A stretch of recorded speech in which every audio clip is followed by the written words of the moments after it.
sitting here in front of us right now is a guy who's probably sick of my animal questions. During the commercial break, I was peppering him with Bob questions. has lots of questions. I got lots of questions about animals, and his wife is a veterinarian. How could I not ask him? Mitch Garver is with us. How are you, man? I'm well. Thanks for having me. Yeah, I appreciate you answering all my questions about your animals. And Sure. everything. You got any more? Fire away. I probably will, man. Hey, how's spring gone for you so far? Everybody, before we just got here late Sunday night, and people talking about, hey, keep an eye on this, keep an eye on that, and people were talking about your swing. We haven't had a chance to see a game yet. Yesterday, you guys had the day off, but they said swing looks great. Did you change anything mechanically or a different approach at all?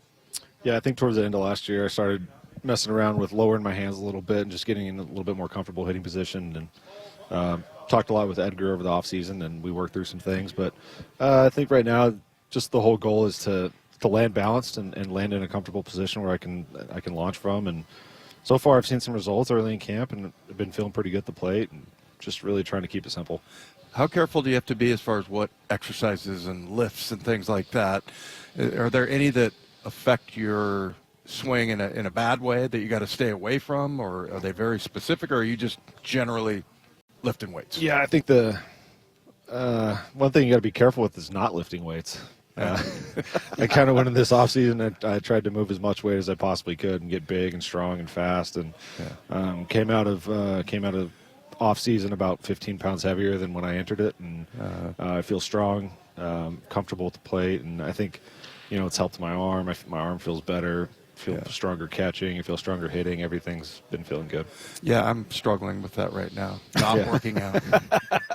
It doesn't seem to be a struggle. You seem to be adapting very well. Yeah, it's easy for me. Hey, how we've talked to guys over the years who will DH, and a lot of them are like, I just feel better when I'm in the field. There's a different rhythm to them versus coming off the bench every couple of innings to go hit.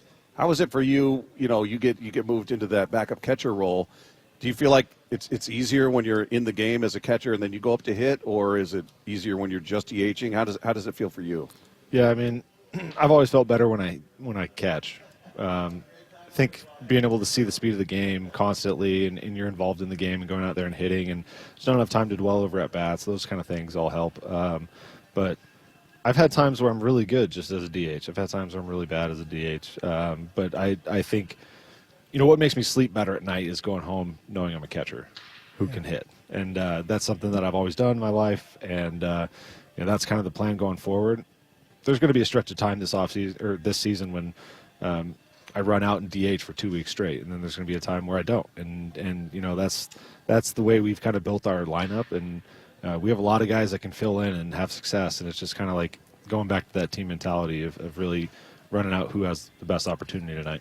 It seemed like you and George Kirby had a pretty good connection. There was a lot of the games that you caught last year. What was that connection with those guys, and how do you develop like a rapport with the rotation? Well, I think it worked out really well because George, when I started catching again, George was having kind of a tough time. He couldn't leave the strike zone, wasn't getting the swing and misses that he really needed. I think he got banged up for a few starts. So when I went in there, the first game we started was against Houston, obviously. Threw a really great game. I think he punched out 6 or 7, got through 6, gave us a chance to win the game. And, I told him, I'm like, George, I'm going to go down in the tunnel where you sit in between innings and we're going to talk. And because that's something he doesn't really do. And I was like, I'm going to go down there and we're going to be like, hey, these are your next 3 hitters. Bang, bang, bang. We go over them. We talk about the next inning. We talk about the previous inning. Say, hey, this worked. This looked good. Let's run this out for a little while. Whatever it may be. And I think that line of communication helped him a little bit. It was like, we're going to talk about things in the middle of the game. And that's how you learn who they are as a pitcher. That's how you learn what they can and can't do. And I think George is a guy in particular, like, he can do anything that you ask him to do. He can throw any pitch in any location, and that's what makes him special. So it's like you really have to be a catcher with an imagination and go out there and push the limits on what this guy can do, and he can do anything. Hey, you mentioned talking to Edgar and things like that. I mean, what a cool thing to have somebody as accomplished as Edgar, at your, the greatest DH of all time, at your disposal. And he came in with Dan the last 34 games of the season. What did he shed light on anything for you? Was there a light bulb moment with him, or is there just something about the way he communicates that speaks to hitters? I mean, everybody raves about Edgar, but what's your interaction been like? I think it's just, he did it for so long that it gives you that calmness that the game is not easy, and he'll tell you that. And I think, each night when we had our hitters meeting, we'd come up with a clear game plan of what we wanted to do that night, and the whole lineup bought into it. And I think everybody just felt at ease going up to the plate, knowing that, I have a simple goal in mind. I'm going to try to hit the ball hard through the middle of the field. If it doesn't work, the guy behind me's got me, and the guy behind him has it. So it was just that 9-versus-1 mentality we had, and I think we ended the season really strong. Yeah, I thought, I always try to put this the right way, but as a football player, try to turn my brain off a little bit. Now that sounds bad, like you need to have your brain, right? But there are some times where I remember there's too much, like I had to simplify. Is that something that you struggle with as a hitter? Is that because you're getting lots of different advice and things like that? Is that part of it, or is it just being prepared? Yeah. I think everybody, there's so much information in today's game. Yeah. I think everybody has to be able to filter a lot of it out and go out there and just play baseball. Sometimes having a simpler approach is easier than trying to overdo things. What was the offseason like for you? Obviously last year didn't go the way anybody wanted, and you come to a new team and it didn't go the way you wanted. Are you a guy that overanalyzes? Do you stew on it in the offseason, or did you leave it all behind and say, I'm taking vacation and just getting a break? How do you come away from that and leave that in the past? No, I did a good amount of self-reflection this past offseason and realized that it was just a down year. It wasn't the year that I expected to have, and I think maybe I went in with a little bit too high expectations.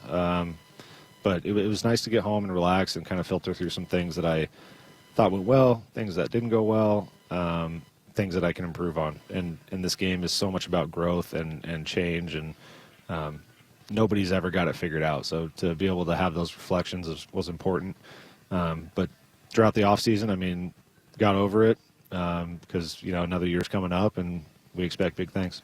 Yeah, and you mentioned you have kids that are 4 and 1, and I don't know, it was the last 3 or 4 years I had kids, and it just made it easier, and it's more fun to come home to those guys. And how much did that help you, having kids? Yeah, they're all right, man. They wear me out, but they're a lot of fun.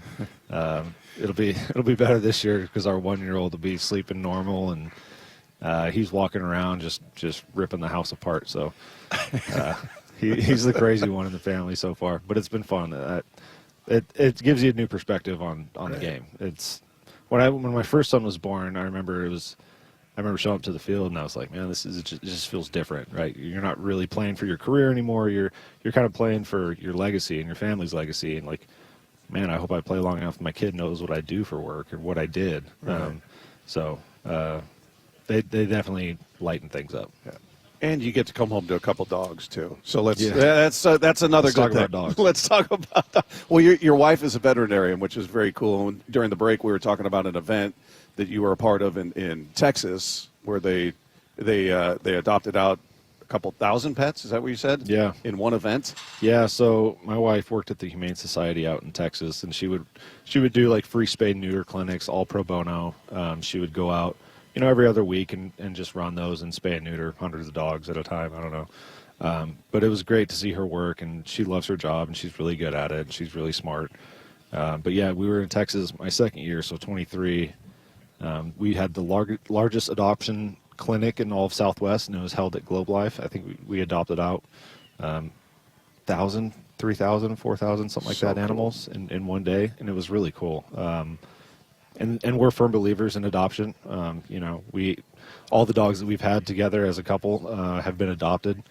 Our first dog, his name is Benny. He was a boxer. He ended up passing away when he was about 3.5 or 4 years old. He had cancer. Oh. So it was pretty sad. But from the darkness comes the light. We decided to create a scholarship program at Oregon State, where my wife went to school. It's called the Benny Garver Endowment Scholarship. So any out-of-state students who are going to be veterinarians and specialize in cancer research, it's a $50,000 grant each year for books, housing, whatever those kids need to get through school. So we do that each year. So can people get involved with that? Is there a website, something they can? I don't think so. It's all taken care of. It's all taken care of? Yeah, it's all taken care of. It's something we believe in. It's something my wife really wanted to do, and it's I think it's important to do things like that. And it's just a great program. It's a nice scholarship for any kids that are go into that school and That's do awesome. cancer research. The name again, one more time? Benny Garver Endowment Fund. Very cool. Very Yeah. cool. Well, I'm a big fan of your wife now. I've never met her, but I'm a big fan now.